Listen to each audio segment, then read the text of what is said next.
প্রসঙ্গান, এই সাধুদের প্রসঙ্গান মানে সঙ্গ প্রভাবে, সাধুদের সঙ্গ করার ফলে মম বীর্য সংবিদ, আমার মহিমা সমন্বিত বা আমার বীর্য সমন্বিত ভগবত কথা প্রকাশিত হয়। কেননা ভগবানের ভক্ত সঙ্গ করলে ভক্ত কি শোনাবে? ভগবানের ভক্ত সঙ্গ প্রভাবে কি আমরা এই ভৌতিক জগতের কাহিনী শুনতে পাই? না, ভগবানের সঙ্গ প্রভাবে আমরা ভগবানের লীলাবিলাসের কথা, ভগবানের মহিমার কথা আমরা শ্রবণ করতে পারি। এই যেমন আপনারা এখন অনেকে এই তীর্থ ভ্রমণে বেরিয়েছে, তীর্থ ভ্রমণে ভক্ত সঙ্গ হচ্ছে, আশ্রয় গৌরাঙ্গ প্রভুর সঙ্গ হচ্ছে এবং অন্যান্য ভক্তদের সঙ্গ হচ্ছে। তার ফলে কি কথা হচ্ছে? ভগবানের কথা হচ্ছে। তো তার মানে তাহলে দেখা যাচ্ছে ভগবত ভক্তের সঙ্গ প্রভাবে কি হয়? ভগবত ভক্তির, ভগবানের লীলাবিলাসের এবং ভগবত তত্ত্বের মহিমা আমরা জানতে পারি। তার ফলে কি হয়? ভবন্তি, ভবন্তি শব্দটার অর্থ কি? হয়। ভবন্তি হৃৎকর্ণ রসায়না কথা, হৃদয় এবং কর্ণের রস আয়ন। রস আয়ন, রসটা কি বস্তু? রস বস্তুটা হচ্ছে আনন্দের ভিত্তি, যার মধ্যে দিয়ে আনন্দ আস্বাদন হয় বা হৃদয়ের ভাবের উপলব্ধি হয়, সেটি হচ্ছে রস। এবং এই রসায়ন, এই রসের প্রভাবের দ্বারা প্রভাবিত হয়ে আমরা প্রকৃত আনন্দ আস্বাদন করতে পারি। ভবন্তি হৃৎকর্ণ রসায়না কথা, অর্থাৎ ভগবত ভক্তের কাছে ভগবানের মহিমা শ্রবণ করার ফলে কি হয়? হৃদয় আনন্দে ভরে যায়, তাই নয় কি? না, ভক্তের কাছে ভগবানের কথা শুনলে মনের হৃদয়ে ব্যথার অনুভূতি হয়, হয় না? তো ভেরি গুড, অনেকের হয়। রাবণের হতো, রামের মহিমা শুনলে রাবণের হৃদয়ে জ্বলে যেত। দুর্যোধনেরও, যুধিষ্ঠির এবং পাণ্ডবদের মহিমা শুনে, কৃষ্ণের মহিমা শুনে ওর একেবারে হৃদয় জ্বলতে থাকতো। নিজেই বলতো যে এক অসহ্য আগুনে আমার হৃদয় চলে যাচ্ছে। তো কিন্তু ভক্তের হৃদয়, ভক্তের কাছে ভগবানের কথা শুনলে কি হয়? রসায়না কথা, আনন্দের উন্মেষ হয়, আনন্দের উদয় হয়। এবং তার ফলে কি হয়? তজ্জোষণাৎ, তার ফলে আশু, শীঘ্রই। আশু মানে খুব তাড়াতাড়ি। তজ্জোষণাৎ আশু, সেই অনুশীলনের ফলে শীঘ্রই, অর্থাৎ ভগবত ভক্তের কাছে ভগবানের লীলাবিলাস শোনার ফলে শীঘ্রই, অচিরেই অপবর্গ বর্তমনি, যে মুক্তির পথ প্রশস্ত হয়ে যায়। ইয়েতে যেমন পবর্গ শব্দটার অর্থ কি? পবর্গ, পবর্গ হচ্ছে ভৌতিক জগতের যে স্থিতি, সেটা হচ্ছে পবর্গ, জড় জাগতিক স্থিতি। জড়জাগতিক স্থিতিতে কি হচ্ছে? জড়জাগতিক স্থিতি হচ্ছে পবর্গ কি? প ফ ব ভ ম। এই যে এটা কটা বর্গ আছে বাংলা ইয়েতে? 5টা। কি বর্গ? ক, চ, ট, ত, প। ক বর্গ, চ বর্গ, ট বর্গ, ত বর্গ এবং সবশেষে প বর্গ। আর এই প বর্গতে কি কি শব্দ আছে, কি কি অক্ষর আছে? প ফ ব ভ ম। এই প বর্গ হচ্ছে ভৌতিক জীবনের প্রতীক। যেমন পতে কি? পতে হচ্ছে পাপ অথবা পরিশ্রম, এবং তারপরে এই পরিশ্রমের ফলে কি হচ্ছে? ফেন। যেমন মুখে ফেনা উঠে যাচ্ছে, কাজ করতে করতে, খাটতে খাটতে, পরিশ্রম করতে করতে, এই জড়জগতের সঙ্গে বোঝাপড়া করতে গিয়ে পরিশ্রম করতে করতে মুখে ফেনা উঠে যায়। ফ, তারপরে ব, এই সমস্ত পরিশ্রম, এই সমস্ত প্রচেষ্টা ব্যর্থ। তারপরে কি হচ্ছে? ভতে ভয়, আর তারপরে মতে মৃত্যু। তো এই যে পবর্গ, সেই পবর্গটা বিনষ্ট হয়ে যায়, তাই বলা হচ্ছে অপবর্গ। অ মানে না, অ মানে নিষেধ, এই পবর্গ নিষেধ হয়ে যাচ্ছে। সাধু সঙ্গের কৃষ্ণ কথা শ্রবণের ফলে কি হচ্ছে? তজ্জোষণাদ আশু অপবর্গ বর্তমানি, পবর্গ নিরস্ত হয়ে যায়, অর্থাৎ ভৌতিক জগতের বন্ধন থেকে আমরা মুক্ত হয়ে যাই, এবং তার ফলে তখন শ্রদ্ধা রতির ভক্তি অনুক্রমিষ্যতি, শ্রদ্ধা রতির ভক্তির অনুক্রমিষ্যতি। এই যে শ্রদ্ধা রতির ভক্তি মানেই এই ভক্তির পথটি প্রশস্ত হতে থাকে। যেমন ভক্তির শুরু হয় কোত্থেকে? শ্রদ্ধা থেকে। আদৌ শ্রদ্ধা, শ্রদ্ধা থেকে কি আসছে? আদৌ শ্রদ্ধা। তার ফলে কি হয়? শ্রদ্ধার ফলে সাধু সঙ্গ। এখানে আমরা দেখছি আবার সাধু সঙ্গের প্রভাবে শ্রদ্ধা হচ্ছে, আবার শ্রদ্ধা থেকে সাধু সঙ্গ হচ্ছে, যে পরস্পর সম্পর্কযুক্ত। শ্রদ্ধা, শ্রদ্ধার ফলে কি হয়? আদৌ শ্রদ্ধা, তত সাধু সঙ্গ, সাধু সঙ্গের ফলে কি হয়? ভজনক্রিয়া। এই ভজনক্রিয়ার ফলে অনর্থ নিবৃত্তি। এই ভগবত ভক্তির অনুশীলনের ফলে অনর্থের নিবৃত্তি হয়। অনর্থ কি? অনর্থ মানে অনর্থ, যার কোনো অর্থ নেই, যে কাজকর্মগুলি, যে ক্রিয়াকলাপগুলি নিরর্থক, করার ফলে কোনো লাভ হয় না, অনর্থ নিবৃত্তি। তার ফলে কি হচ্ছে? তারপরে নিষ্ঠা, তখন ভক্তিতে নিষ্ঠা আসে। তারপর নিষ্ঠার ফলে কি আসছে? রতি। রতি মানে স্বাদ পাওয়া যাচ্ছে, ভালো লাগছে, এটা হচ্ছে রতি। এবং রতির ফলে শ্রদ্ধা রতি থেকে আসছে ভক্তি, রতি থেকে ভাব, এবং ভাবের ফলে প্রেম। তো এইভাবে শ্রদ্ধা রতির ভক্তির অনুক্রমিষ্যতি। অনুক্রমিষ্যতি মানে ক্রমশ এর দৃঢ় থেকে দৃঢ়তর হচ্ছে। তো এইভাবে আমরা দেখতে পাচ্ছি সাধু সঙ্গের ফলে কি হয়? সাধু সঙ্গের প্রভাবেই আমরা প্রকৃত ভগবত ভক্তি লাভ করতে পারি। তো আপনারা সাধু সঙ্গ হচ্ছে? আচ্ছা, আপনারা কে কে ভগবত ভক্ত হতে চান?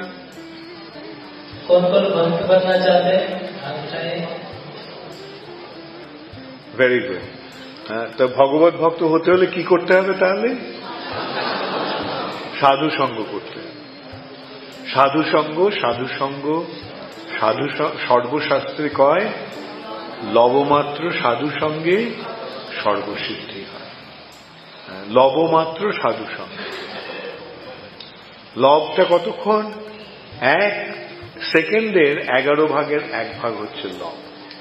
তো এইটুকু অল্প সময়ের জন্য ভগবত ভক্তের সঙ্গ প্রভাবে আমরা ভগবত ভক্তি লাভ করতে পারি, সর্বসিদ্ধি হয়। এই যে ভক্তির পথ আমরা অবলম্বন করতে চাইছি, সেটা সর্বতোভাবে সিদ্ধ হবে। ততএব এই যে সাধু সঙ্গের সুযোগ আপনারা ইসকনের মাধ্যমে পাচ্ছেন, সেটি যথার্থ সদ্ব্যবহার করুন। ইসকন মানেই হচ্ছে আন্তর্জাতিক ভগবত ভক্তের সঙ্গ। আপনি যে পৃথিবী যেখানেই যাবেন দেখবেন সেখানে ইসকন আছে, আর যেখানে ইসকন আছে সেখানে কি আছে? ভগবানের ভক্তরা আছে। তো এইভাবে আমরা পৃথিবীর সর্বত্র ভগবত ভক্তের সঙ্গ লাভ করার সুযোগ পাচ্ছি। যেমন আপনারা কলকাতা থেকে যারা উজ্জয়িনীতে এসেছেন, তারা এখানে ভক্ত সঙ্গ লাভ করছেন। এই সঙ্গ লাভটা ভালো লাগছে? আচ্ছা, তারপরে কোথায় যাবেন? Somnath. There is a temple there? ও ঠিক আছে। তো আপনারা সকলে আছেন মহাদেবের সঙ্গ, রাইট? মহাদেবের সঙ্গ পাবেন, ভেরি গুড। বৈষ্ণবা নাম যথাসঙ্গ, এখানেও মহাদেবের লিঙ্গ আছে, জ্যোতির্লিঙ্গ 12টি জ্যোতির্লিঙ্গ আছে শিবের, তার মধ্যে উজ্জয়িন হচ্ছে একটি। আবার এই স্থানটি হচ্ছে সান্দীপনী মুনির আশ্রম, যেখানে কৃষ্ণ এবং বলরাম শিক্ষার্থী হয়ে এসেছিল।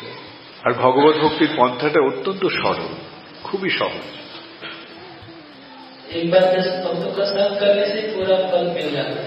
ভক্তের সঙ্গ প্রভাবে কি হবে, ভক্ত আমাদের কি বোঝাবে, বা ভক্তরা আমাদের কি বুঝিয়েছে? ভক্তরা বুঝিয়েছে যে কলিযুগের যুগধর্ম হচ্ছে হরিনাম সংকীর্তন, এবং কলিযুগে অর্থাৎ কলিযুগে আমরা যদি আধ্যাত্মিক প্রগতি করতে চাই তাহলে আমাদের হরিনামের আশ্রয় গ্রহণ করতে হবে। এবং এই নাম রূপে ভগবান যে অবতীর্ণ হয়েছেন তার সেবা কিভাবে হবে, তার ভগবানের পূজা এই কলিযুগে কিভাবে হবে? কলিযুগে ভগবানের আরাধনার পন্থা হচ্ছে শ্রবণ এবং কীর্তন। এই নাম, শ্রবণ এবং কীর্তন, এবং এই শ্রবণের কীর্তনের ফলে কি হবে? ঈষৎ বিকশী পুনঃ দেখায় নিজ রূপগুণ। এই যে হরিনাম, নামের প্রেমের কলিকা নাম, অদ্ভুত রসের ধাম। এই যে হরিনাম, এটা হচ্ছে কৃষ্ণ প্রেমের কলি। আচ্ছা, এই কলি ঈষৎ বিকশী। কলি থেকে কি হয়? আস্তে আস্তে ফুল ফোটে। তো ফুল ফোটার ওই ঈশ্বর অল্প একটুখানি খুলেই তখন কি করছে? কলিটা কি করছে? আমাদের কৃষ্ণের নাম, কৃষ্ণ নাম, আমাদের এই নাম রূপে যে কৃষ্ণের প্রেমের কলিকা, তার থেকে কৃষ্ণের রূপ এবং কৃষ্ণের গুণ প্রকাশিত হবে। ঈষৎ বিকশী পুনঃ দেখায় নিজ রূপগুণ, এবং আর পূর্ণ বিকশিত হইয়া ব্রজে মরে যায় লইয়া। এই যে নাম রূপ যে কলি, সেটা যখন পূর্ণরূপে বিকশিত হবে, তখন সে কি করবে? আমাকে বৃন্দাবনে নিয়ে যাবে আমাদের, মানে, এবং সেখানে গোলক বৃন্দাবনে সেখানে কৃষ্ণ পাশে রাখতে গিয়া আমাদের স্বরূপ প্রদান করে শ্রীকৃষ্ণের সেবায় বা কৃষ্ণের পার্ষদ রূপে আমাদের ওখানে নিয়ে যাবে। তাহলে দেখুন, এই নামের মধ্যে সবকিছু রয়েছে। তাহলে ইস্কনে এলে আমরা কি জানতে পারছি? ইস্কনে এলে আমরা এই শিক্ষা পাচ্ছি যে নামাশ্রয় করি যতনে তুমি থাকো হো আপন কাজ। নাম আশ্রয় করে তুমি সযতনে নিজের কাজ নিয়ে থাকো। ইস্কন ছাড়া কোথাও এই শিক্ষা পাওয়া যাচ্ছে? ইস্কনে আসার ফলে হয়তো অন্যান্য যে সংস্থা আছে তাদের সঙ্গে যোগসাযোগ হচ্ছে, কিন্তু প্রথমে আমরা ইস্কনের মাধ্যমেই এই তত্ত্বটা জানতে পারছি। ইস্কন ছাড়া, ইস্কনে না হলে আপনারা কি করতেন? আপনারা এই উজ্জয়িনীতে আসতেন না কলকাতায় দুর্গাপূজা করতেন? সব ওই দুর্গাপূজা কালী পূজা নিয়ে মেতে থাকে। দুর্গাপূজার পরে লক্ষ্মী পূজা, দুর্গাপূজা, লক্ষ্মী পূজা, কালী পূজা। কিন্তু ইস্কনে আসার ফলে কি হয়েছে? ইস্কনে আসার ফলে আমরা জানতে পেরেছি দেবতা আর ভগবানের মধ্যে পার্থক্য কি। এই যে দেব দেবী, এরা কারা? দেব দেবীরা হচ্ছে এই ব্রহ্মাণ্ডের বিভিন্ন বিভিন্ন বিভাগীয় অধিকর্তা, কর্তা এবং কর্ত্রী। যেমন ইন্দ্রদেব, ইন্দ্র দেবতা, ওর কাজটা কি? ইন্দ্র হচ্ছে বৃষ্টির দেবতা, অগ্নিদেব আগুনের দেবতা,